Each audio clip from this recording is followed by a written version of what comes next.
Hello, everyone. This is Nicole McLean, and thank you for tuning in. This video is on general training and exam preparation. Before I go any further, I need to address a question that came through to my social media. They wanted to know what is the difference between the CPC and the CCS. So let's talk about the difference between those two. The CPC is your physician's coder. That is your outpatient physician's coder. The CCS is your inpatient facility coder. Both of those credentials are really good credentials. They're offered between two different organizations. The CPC comes from AAPC. The CCS comes through AHEMA. Regardless of which one you decide to take, please make sure that you do your research. Please make sure that if you're pursuing the CPC or if you know someone who's pursuing the CPC, make sure that they are receiving their training from an AAPC approved instructor, which is also called a PMCC. So make sure that they are receiving their training, or you yourself are receiving that training from this type of instructor. Very, very important. Also, same goes for the CCS. If you're seeking to obtain the CCS, my recommendation would be to go onto AHEMA's website, look at the approved curriculum, look at the approved schools, locate an instructor through them that actually has the credential that you are seeking and has the ability to instruct and to train you properly. So my recommendation also is that you pursue them both, just so that you can become more marketable. You always want to expand and expound on your skill sets. There's no way you can go wrong with that. So I hope that helps answer your question on those two. If you have any further questions, please feel free to email me at jevons.inc@gmail.com. That is Jevons, JEVONS.INC@gmail.com. And all of your questions and concerns can be sent to me directly. Okay, now moving on. The rest of the video is going to be really focused on some different points for the CPC exam and preparation. So I'm going to be talking about some different things that kind of, people have a lot of questions about, a lot of, sometimes they're unsure, sometimes they've been bothered, sometimes they've heard a lot of things that have kind of scared them away, make them feel like I can't do this, this is not for me. So I want to encourage you that, you can. So we want to talk about one of the first things that you need to know after you obtain the correct instructor or training facility. You want to make sure that you have a foundation in medical terminology and anatomy as it relates to coding.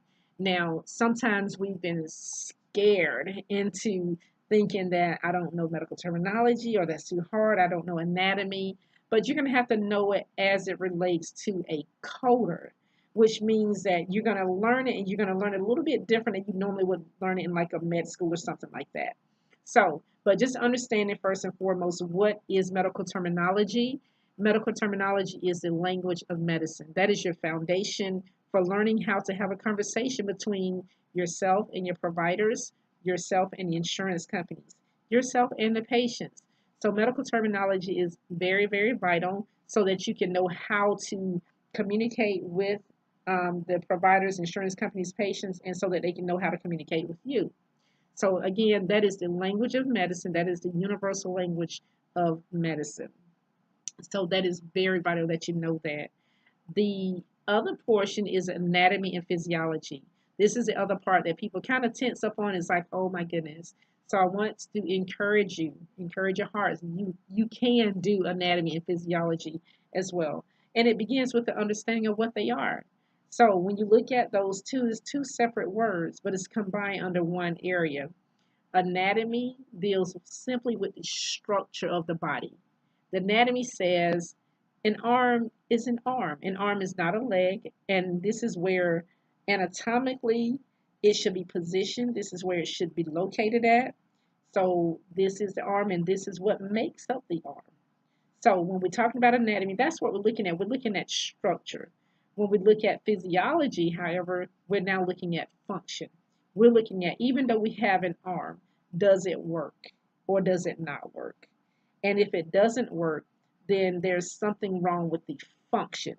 That's where our physiology part comes in at, and that's what actually creates our first coding piece, which is the diagnosis or the ICD-10 portion of it. So wanted to kind of give you that quick little lesson on that so that it kind of help ease you out a little bit concerning those areas. I'm looking at another screen here so I can make sure that I give you everything. So just bear with me here. The next thing, want to make sure that wherever you decide to take your training from, whenever you're preparing, whether you're preparing for the training from the beginning, whether you're preparing to take the CPC or the CCS exam, whatever you're preparing to take, those coding manuals, make sure that you have the proper coding manuals. You should be using the coding manuals for the current year that exam is being offered. Please make sure you have the coding manuals for the current year that the exam is being offered. So if you're taking your training, if you started your training in 2018 and you began to test in 2019, the recommendation is that you have your 2019 coding manuals for exam purposes. Just to make sure that you have everything that you need, because once the exams are created, they're created for that particular year. So please make sure that you have the current manuals, and don't listen to the cliches or the sayings that, well, you don't have to worry about it, they don't change that much. Sometimes that's true. Certain parts of it doesn't change, but there's always changes. So the thing is, we don't know what changes, which changes are, until we actually get the manuals or go online and get the updates and things of that nature. So definitely recommend that you use the current coding manuals for the current year when you're taking a class and or when you're testing or preparing for the exams. You just want to reduce your errors. You don't want to have errors that you don't have to have. So let's keep that in mind, the manuals for the current year. As a candidate for the exam, you're going to have to know which manual to use when. So those of you that do not know, if you're taking or preparing for the CPC, if you're preparing to take the CPC course, there's going to be 3 coding manuals involved. There's going to be one that's called ICD-10. That is your largest manual. It is your diagnostic coding manual. It stands for International Classification of Diseases, 10th Revision, Clinical Modification. Okay, that's your ICD-10 CM. That is your diagnostic coding manuals. Every diagnosis that is found on a patient, every reason for the encounter, every illness, condition, injury is found in the ICD-10 manual. So when you're sitting down taking the exam, an exam is asking you to code for the ICD-10, then that's the manual you should be looking in. You should not be looking in the CPT or your HitPix manual. So you have to know which coding manual to use when. Very, very, very important, very imperative that you understand that. When also, as you're looking at the ICD-10 manual, there's like 21 chapters. There's 21 chapters. So if you're going through a coding program, like my program actually teaches all 21 chapters. We have a very extensive program. So I just think that's very important, because you don't know what your exam is going to ask you for. You don't know which systems you're going to have more questions in or anything like that. So every exam is different. So you want to make sure that you have been trained and well prepared on all 21 chapters. Okay, so that one is another recommendation. The other manual that you're going to have is called CPT. You heard me mention that a few moments ago. CPT stands for Current Procedural Terminology. That manual is our procedural coding manual. That is our action. That is the one where our physician's revenue is generated from. So the CPT and HitPix, we're going to be looking at both of those. But CPT, we're going to focus on that for just a moment. This one is our coding manual that focuses on the procedures. It focuses on 6 main sections. It has an evaluation management section, which is where your office visits, hospital visits, like your places of service, where you're going to have services. That's what you find in that particular area of the CPT manual. One of the other sections that you're going to see right behind the evaluation management is going to be your anesthesia. Your anesthesia section teaches us how to do anesthetic coding for anesthesiologists or whoever's administering anesthesia. prior to a patient getting ready to have any type of surgical procedures. Right behind that, you're going to see the surgery section.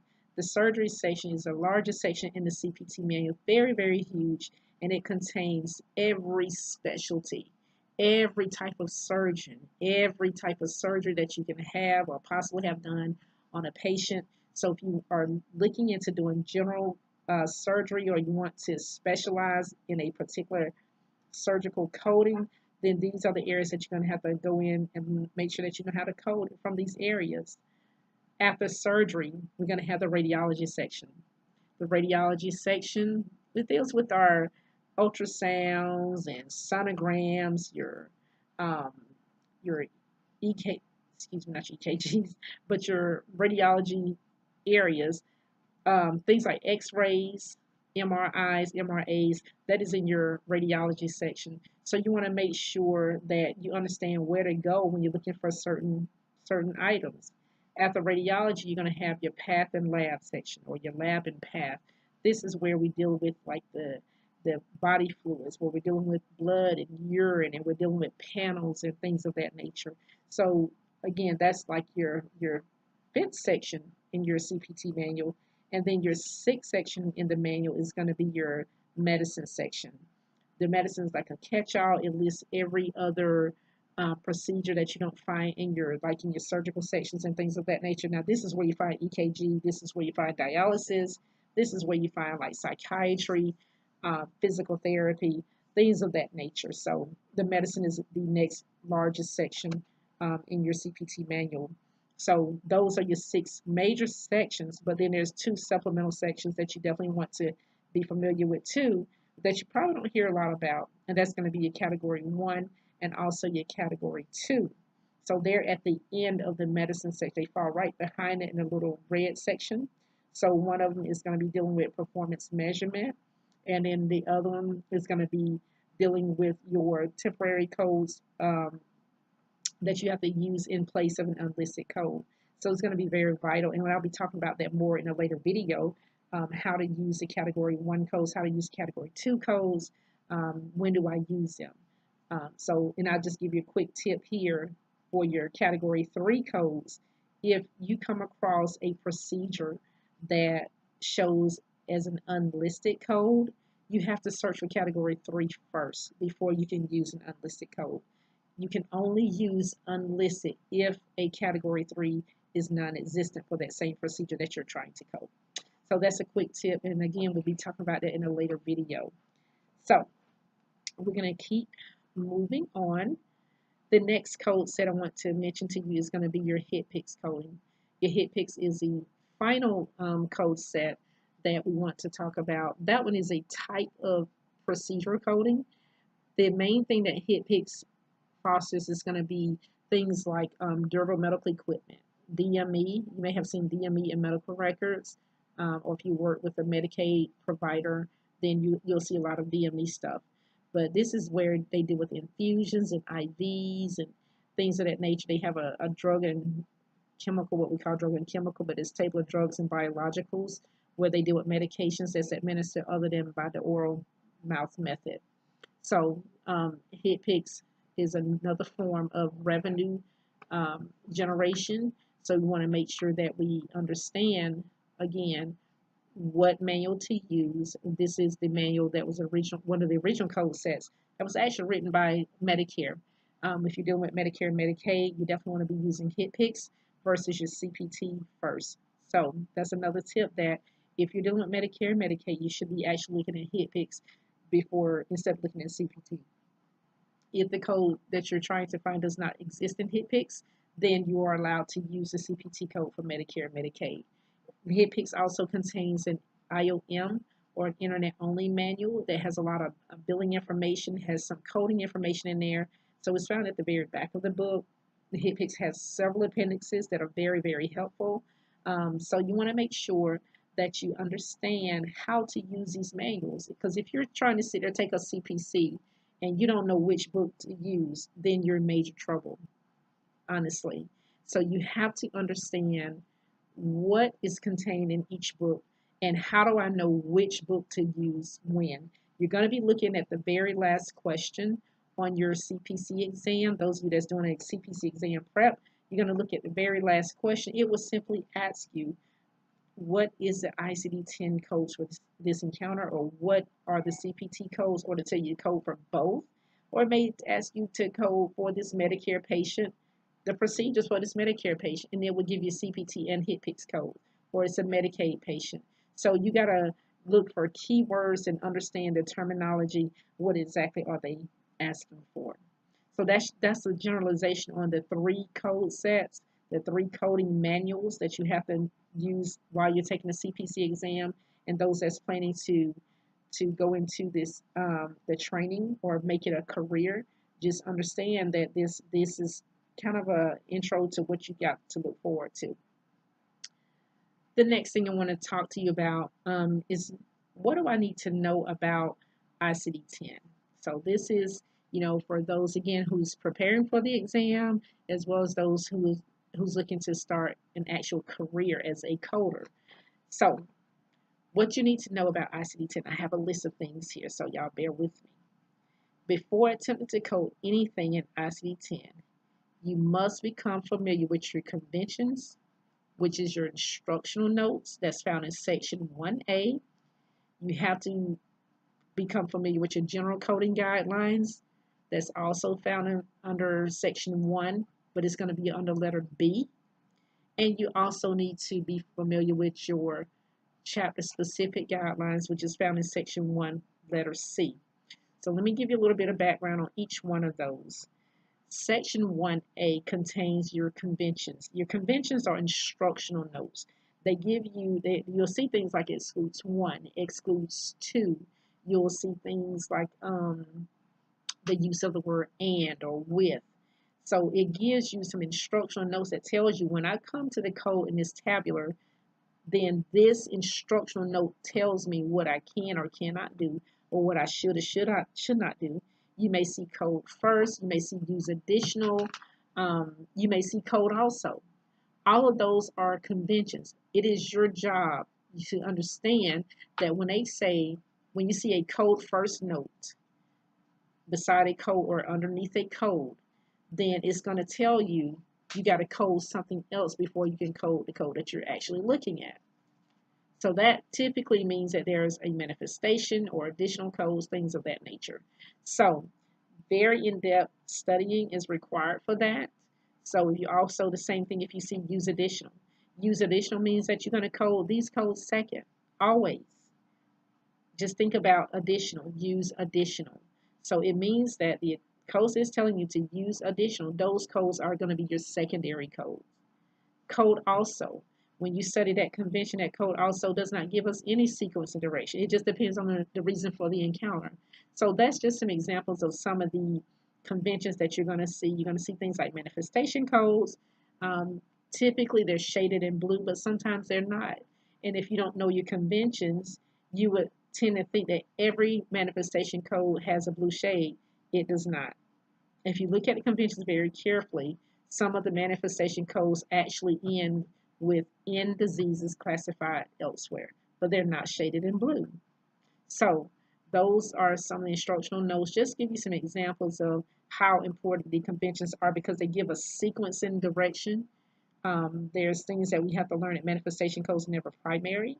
We have to know that, code first means it coded first. Use additional means it coded second. We have to know that and could mean 1 or 2. We have to know that with is associated with due to. And when you have a due to comes first, unless you have a convention that tells you to use it as additional. So that's just kind of, a little bit about the section 1A. When you go under the general coding guidelines, under section 1B, you have things like, acute and chronic conditions. How do you code symptoms and signs? How do you code symptoms and signs as it relates to unspecified codes? So you've got some very specific guidelines, very specific instructions, very specific rules and regulations. So it is imperative that you follow those rules and those regulations. Under section 1C, very important section here. Section 1C is your chapter-specific guidelines. Your chapter-specific guidelines shows you all 21 chapters, and it shows you every chapter that has a guideline.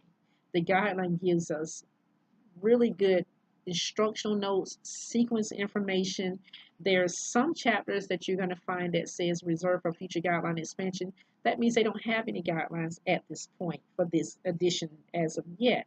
So if it don't have any guidelines, the only thing that you're forced to do is go by the conventions. So you have to understand that sometimes there's going to be a conflict between guidelines and conventions, and there's going to be a rule that tells you that you're going to use your conventions. You're going to obey the conventions versus the guidelines. But generally, we're going to follow our guidelines for every chapter. So just say, for example, section 1C under chapter 1, that is our infectious and parasitic diseases. So when we look at the table of contents in those areas, the table of contents shows us things like MRSA. It shows us things like HIV. And it tells us if the patient is diagnosed with MRSA or HIV, here is a guideline that tells you how to code it. So very imperative that you look at that information. So because you're going to see that on your CPC exam, you're going to see that during your training. So you need to know how to code that, and you need to know where to go find your relevant information at. Okay. Some of the other things, like for the ICD-10, before you do anything, y'all, I have this method that says read. I always tell everybody reading is fundamental. I have my own acronym that I created for READ, for literally READ. When you think about the acronym, I want you to keep this in mind. My R stands for reference and review records or material. Reference and review records or the material. And when you review something, you're really looking at everything. You're looking at this documentation. You're looking at, does this information make sense? Is it clear? Is it missing something? So you're doing all this in your as part of your review. Your E, examine and explain the record or the material. So once you have reviewed it, you referenced it, you reviewed it, can you now, upon examination, can you explain to yourself or someone else what you just reviewed? Can you tell them specifically what this record is talking about? Okay. The next thing, the A. The A is assess for accuracy of the information. So we're still sort of investigating. We're still looking. So we're still looking for accurate information. We're still doing our assessment. We're still looking because we're not ready to code yet. We're not ready to code yet. We're getting there at this point because we're doing our final assessment. We're making sure everything is accurate. If everything is accurate, now we're ready to look for our ICD-10. This is where the ICD-10 is formed at. This is where the actual assessment, which is also the diagnosis of a patient.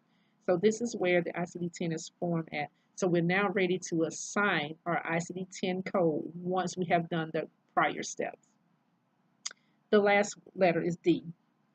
D is dissect and assign the appropriate diagnosis. We're going to dissect the record by breaking it down into SOAP notes. Some of us have heard of SOAP notes before. Some of us only know it as subjective, objective assessment and plan. And I just want to kind of give you a little bit more briefing on a SOAP note, and I'll be talking about it in a later video. But SOAP, when you look at that, it does stand for that is the acronym. Subjective is the S, but that is your patient's chief complaint. That is what they're coming in saying, this is what I'm coming in to see the doctor for, this is what's wrong with me, this is my problem as I know it. Okay, the objective part, physician comes in, now he or she has an opinion, so they're going to perform an objective exam, meaning I hear what you're saying, and based on what you said, I'm going to now perform an exam. I'm gonna check out what you said. I'm gonna look at some other things and see if I can make a determination on your diagnosis. So that is an objective exam. Sometimes, this is where the vital signs come in at. This is where sometimes they'll order, other tests, or they may say, well, we're gonna send you for a radiological exam, and so we can look at this a little bit further, a little bit deeper. There may be a physical exam, but there's some type of exam that's performed at the objective portion of it. After the objective portion, then we're going to have the A. Okay, the A is also where they're going to now form their assessment. This is where the physician now says, okay, I heard what you said. I performed the exam. I've checked you, and these are my findings. So this is actually where the physician findings are located at. This is where now ICD-10 has now been confirmed. So the assessment portion, just like in the read, the A was assessed. This is where the physician has now performed in the exam, and he's now said, these are the findings, this is what's wrong with you. Sometimes this is definitive diagnosis, and sometimes it's signs and symptoms. And it goes back to our rules. It just depends on what the physician documents here. That's what we're going to code for our ICD-10. So if he or she documents a definitive diagnosis plus signs and symptoms, we got to go back to rules. Our rule says not to code signs and symptoms if there is a definitive diagnosis, unless it's not all covered in there. But very specific, you have to go back to your guidelines and your conventions to look at that. But generally, that is our rule. We don't code signs and symptoms when there's a definitive diagnosis. The other portion, the last portion of the SOAP note is going to be the letter P. The P stands for plan, okay? The plan is a course of treatment. Now that the patient has given their chief complaint in the S, now that the physician has performed an objective exam in the O, now that the physician now has a diagnosis or an ICD-10, now we got to come up with a plan. So the P's got to take care of the A. Now we're looking to prove medical necessity.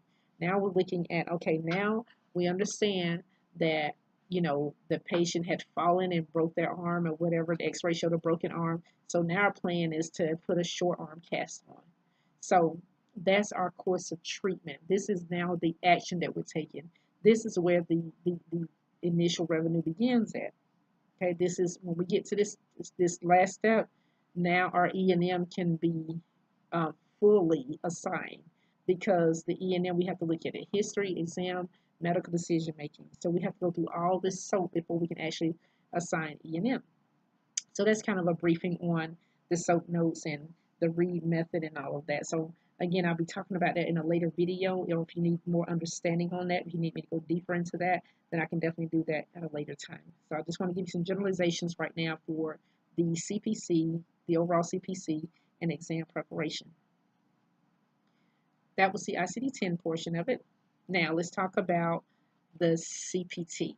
When we look at the CPT, we need to know what do we need to know in particular for the CPC. When you're dealing with the CPT, excuse me, CPT, the first thing you want to do is make sure that you know these sections. You heard me mention the 6 major sections. I mentioned the evaluation and management, the anesthesia, the surgery, radiology, path and lab, and medicine. And then I gave you the supplement sections, which is categories 1 and category 2. But when you're coding for CPT or you're training for CPT, you need to know the sections.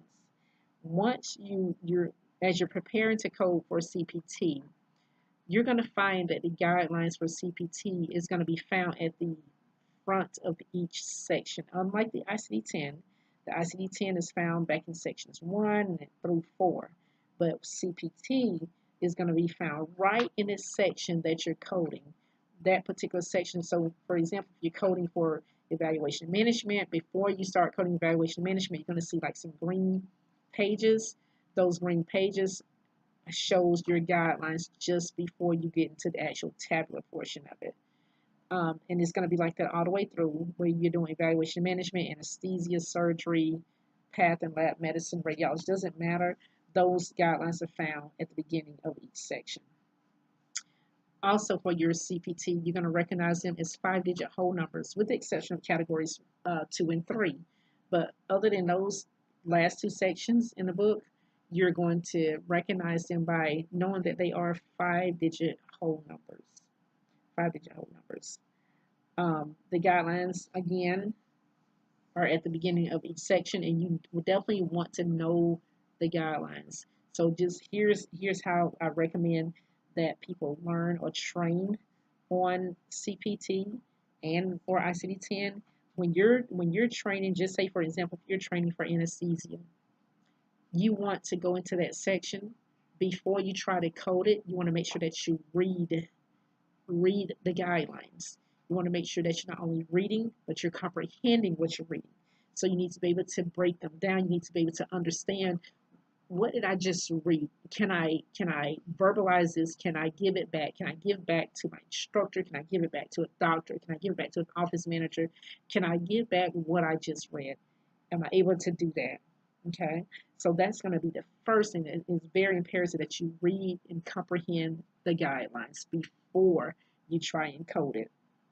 There's a lot of information there. It's going to tell you the do's and the don'ts. It's going to tell you about physical status modifiers. It's going to tell you about qualifying circumstances.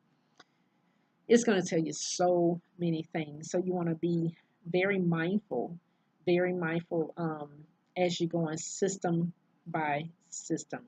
Another thing in CPT that you have to know is that every system has internal guidelines. So when you're coding for anesthesia, even though you have read the guidelines prior to coding anything in that section, every time you come to a code, you need to look for any type of internal guidelines.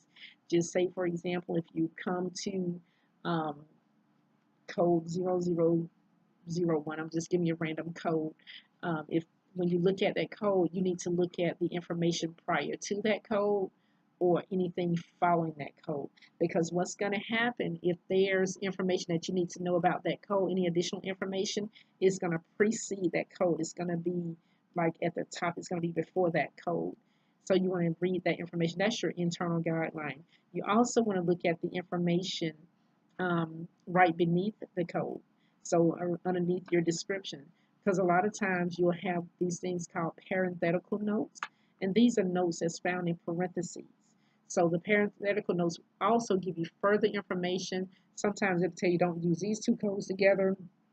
You can't code this and this on the same record. And so it's imperative that you follow that. Those are not found in your general guidelines. So when you come to a code, please make sure that you read everything prior to the code and everything that comes after the code underneath it. Okay. One of the examples I had written down for you to reference this is code 135 and 136. These are actually in the integumentary system. So if you have your CPT manual, you can go into the integumentary system, look at code 135 and code 136. And if you look at those codes, you're going to see some internal guidelines that's going to precede those codes, and you're going to see some internal parenthetical notes that comes after those codes. I wrote myself a note that says, if I'm attempting to assign these as my answer to an applicable scenario, I will need to refer to the paragraph above these codes. This is still 135 and 136. This is my internal guideline that gives me further guidance on how to assign these codes. Because when I look at the paragraph, it actually has those codes in there, and it tells me if I'm going to use these codes, if I'm going to assign these codes, it tells me how to assign them. The next thing I want you to do is refer to code 136. When you look at code 136, beneath that, you're going to see the parenthetical notes that you heard me mention. You're going to see some notes in parentheses. These are your further instructional notes concerning if I have to report 135, 136, what can I do and what I can't do with these codes. Very, very important. And you want to do that the whole time you're taking your CPC exam, so you never don't just look at the code and just stop there. Don't just think, well, I went to the index and I've arrived. I have my answer. You want to, once you come to the answer that is giving you, again, please look at everything prior, look at everything afterwards. Can't stress that enough. You want to continue the same vein all the way to whether you're in CPC training or whether you're sitting for the CPC exam. So it does not matter whether you're training or taking the exam, you're going to follow the same rules, the same regulations. Okay, another area in the CPT manual, you have some appendixes there, and there's 14 appendixes. And I'm just going to kind of just briefly go through just a few. I'm not going to do all of them, but I will call them out. They go from A and they end at P. Now, one of the appendices that you're definitely going to need to pay close attention to is going to be Appendix A. Appendix A has all of your modifiers in it, or your CPT modifiers. It doesn't have all of them, but it has your CPT modifiers here. And in that Appendix A, you're going to have to understand that there's three main types of modifiers. And I've broken this down typically for my students to understand that the three main types of modifiers in this manual is going to be your evaluation management, your path and lab, and you got procedural modifiers. So that'll be another video because I don't want this one to be too long for you.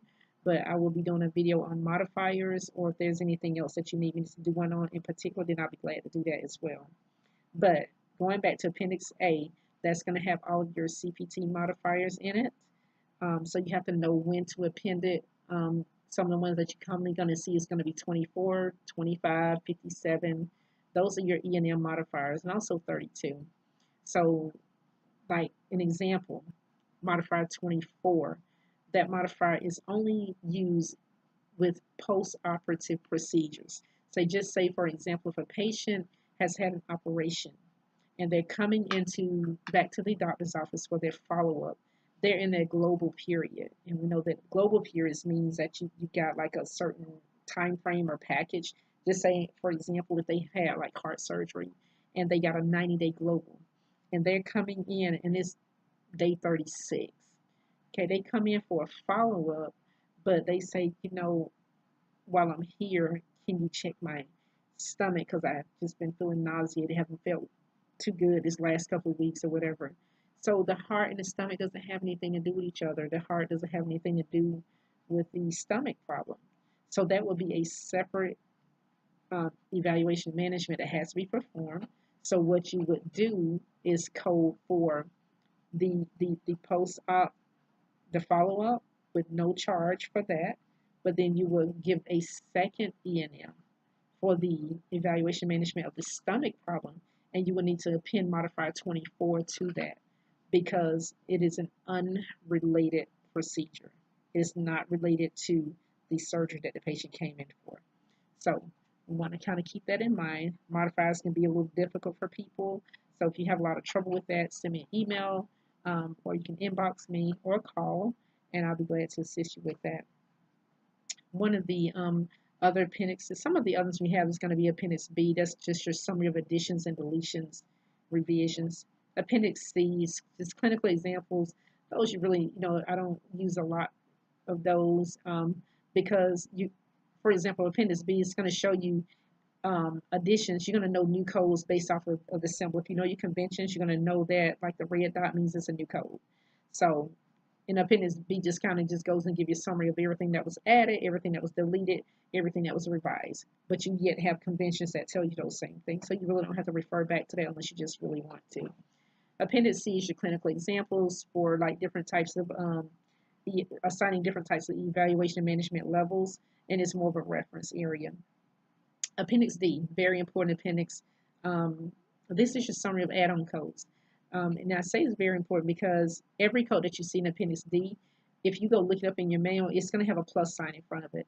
Those plus signs means that these are add-on codes.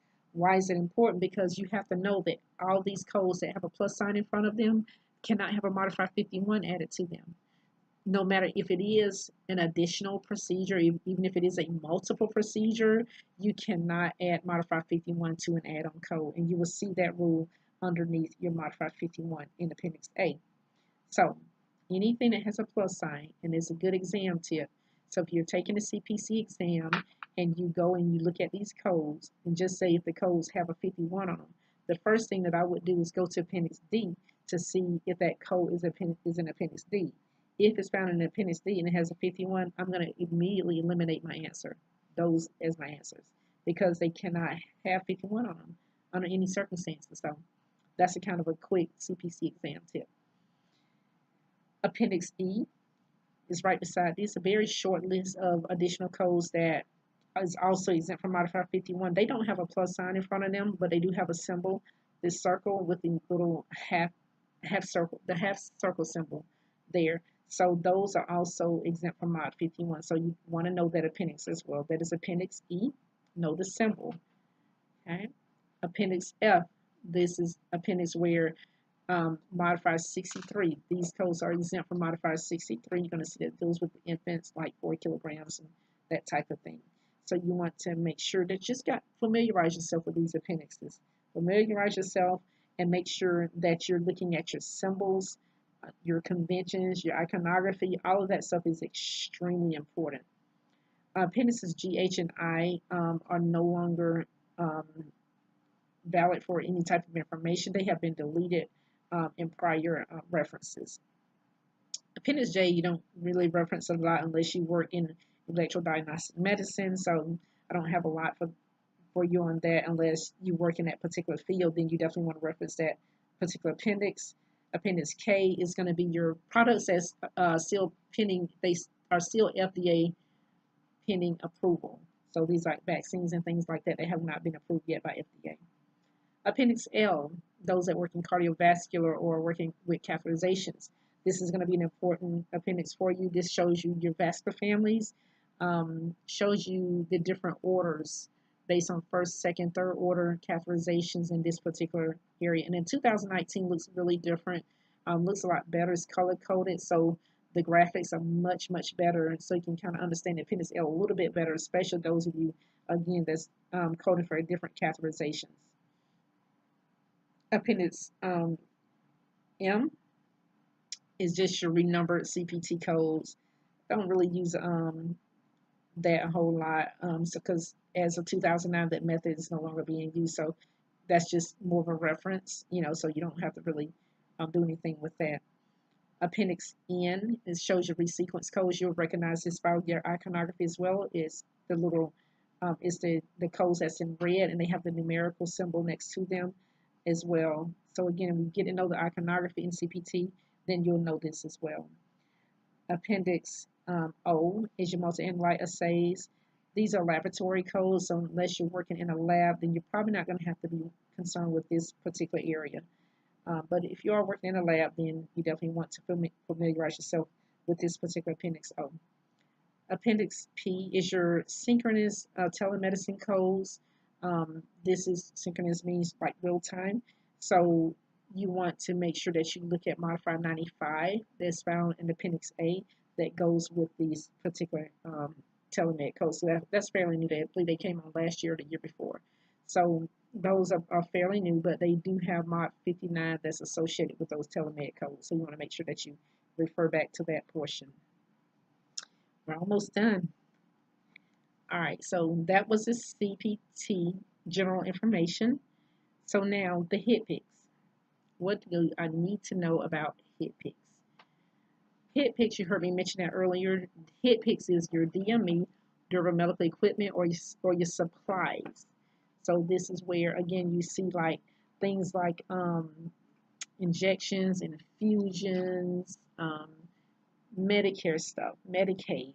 You're going to see the outpatient prospective payment system information. You're going to see several different things here. This is your smallest coding manual, very small indexes, not as in-depth as like your ICD-10 and CPT. But again, this is who you're going to use. This is the manual you're going to use with Medicare and Medicaid. So please, please, please keep that in mind. You're going to use it for supplies, DME. Know that when you recognize these codes, they are alphanumeric. So these codes actually begin with a letter and then they end with 4 numbers. So that's how they're different from your CPT and your ICD-10. Your CPT, remember, those are 5-digit whole numbers, except for category 2 and 3. They're going to have 4 numbers. They're going to end with the letter F or either T. And then HitPix is going to begin with a letter and it's going to end with 4 numbers. So that's how you're going to recognize those. And make sure that you remember that this contains your IOM, your Internet Only Manual. It also contains several appendixes in HitPix. These are great points of references. So depending on what vendor you get your HitPix manual from, they will vary slightly, but you want to make sure that you do familiarize yourself with the appendixes found in HitPix, because you got one that has abbreviations in it. So if you read through medical records, you don't understand this abbreviation, you don't know what they're talking about, you don't know what it means, don't know what it stands for. It actually has an area that breaks down all the abbreviations. So that's pretty cool. So you want to make sure that you familiarize yourself. And I always recommend the AAPC manuals. If you're planning for the CPC or training for CPC, I always recommend that you use the AAPC training manuals. because they are more conducive to your exam. So just kind of please keep that in mind. And I'll just tell you about a few of the appendixes, a few more of the appendix you have in HitPix, in appendix in the AAPC manual. The appendix A is going to be the table of drugs and biologicals. Appendix B has your HitPick modifier. So that is a huge deal. It's going to have the remaining modifiers. It's going to have all the ones you see in CPT, plus all the ones you don't see in CPT. So this is where you get those other modifiers that you will not find in the cover CPT. You will not find them in the Appendix A of CPT. They can only be found in the HitPix manual. And there's a lot more modifiers, so you want to make sure that you please familiarize yourself with your HitPix manual. Know how to go through it, know how to go through the appendixes. If you need help, you need to make sure that you ask. Make sure you understand. Do not sit for an exam and you don't know how to use your books. That is not good. Okay, an outcome will not be good. You also have in the AAPC manual in Appendix C, you have a list of the abbreviations. So sometimes you don't know what they mean. So they're in alphabetical order, and you can actually go into your HitPix manual and find what this abbreviation means. In the Appendix D, you have the place and or type of service that shows here what the patient was and what type of service did the patient have. So if you're needing those codes, they're found in that HitPix area as well. Excuse me. Appendix E is your payment status indicators. That's for those who's doing the OPPS and that type of thing. So if you're not doing outpatient prospective payment system, then that appendix won't apply to you. But if you are, then it's good for you to know that this is where this information is found at. Appendix F has your ASC payment indicators, your ambulatory surgery centers, that's ASC. Appendix G shows your correct coding edits, and it has columns 1, column 2, and also the modifiers that are applicable to these edits. So very helpful, very helpful. You're also going to have Appendix H. That's your general correct coding policies concerning E&M, your NCCI edits, your MUs, your medically unlikely edits, and then also your general policy statements. So you want to make sure that you know what you have in your hand, or what you should have in your hand. This can cut down on a lot of denials and delays and rejections when we know how to use our resources. And the last appendix that they have is Appendix I. Is the publication references. This is the internet-only manual. This is where you find a printed version of the internet-only manual that was printed at the time of publication of the book. So really important. That's mainly for like billing, people that's doing like billing for Medicare and Medicaid. You see a bunch of the rules, and you see some of the coding stuff in there as well. So it's a huge reference area. So I want you to know that that book is very important, very useful. Lots and lots of information. So that is an overview on all 3 of the coding manuals, making sure that if you're trying to pursue your career as a coder, that you know that there's 3 manuals involved. You need to be familiar with all 3 of them, know how to use all 3 of them, okay, effectively. I have some special notes I want to leave you with before we get ready to end the video. Always take good detailed notes. Write them in the sections that they are applicable to. You can turn to the back like of your CPT sections. At the very back, it has a note section.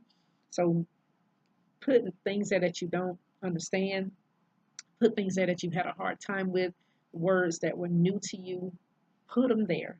A new rule you learn, or a new rule or rule that you're struggling with, put it in your notes, because anything that's written in your books, people, you can use for your exam. So you want to make sure that you take really good detailed notes. You want to use block and bubble method. We have a method that we call block, bubble, highlight, and underline. Block, bubble, highlight, and underline. And this is to make certain things stand out in your manual for you in certain systems, especially if you're having a tough time understanding the differences. So what I typically tell students is that I either underline or I circle the difference, and I'm always blocking in the family. I block in the family of codes that go together. So if I know if I go outside my block, I've gone outside the family. and now I'm in trouble. I'm coding it wrong. So now I'll talk to you more about that, depending on what you need assistance with. So I'm going to prepare to end this video. I just wanted to give you that information, just kind of helping you out for those, again, that's preparing for the CPC exam, those that are seeking general training, just need some extra help. If you need additional assistance, or if you need us to look at a particular system with you that you're struggling with, we will be doing videos on particular systems. So, and we will go into various details. So if you would like that, then please email us at juvons.inc@gmail.com. Make sure you follow us on social media. We have our Juvons Medical Facebook page. We have an Instagram, Javon's Medical Instagram. So we ask you to follow us there, and make sure you subscribe to our channel so that you can get the updates and highlights and things like that that we're doing. I'm not sure how often we're going to be doing it. It just kind of depends. So we have a couple of requests already in, so we're going to be putting some videos together for those particular requests. So if you have something that you need us to go over, then please let us know. I hope this video helped you a lot. We'd like to hear your feedback. So just send me an email and let us know what you think. Thank you for listening, and you all have a great evening, and we'll talk next time. Bye-bye.